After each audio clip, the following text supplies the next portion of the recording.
welcome to another video by Stan's Auto Repair.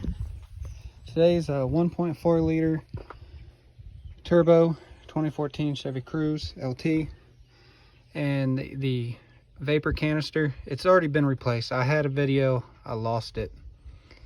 So basically, to replace this, I'm just going to explain it to you. It's real simple. Push this red clip down here.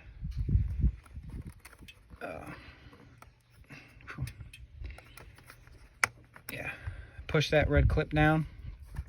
You got a little hose, the plug right here, just push on it and then pull it, and that comes off. And then over here, you push this in, and then you just kind of like work it, pop it off. Once you get all three things loose, you'll slide it right off of right here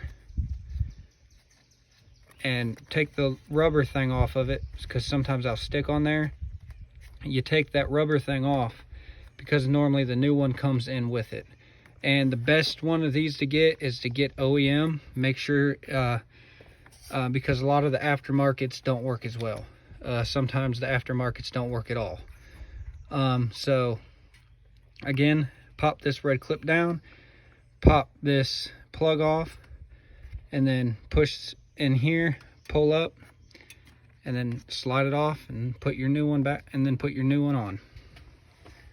All right, thanks for watching. Please like, subscribe, and comment below any questions you may have.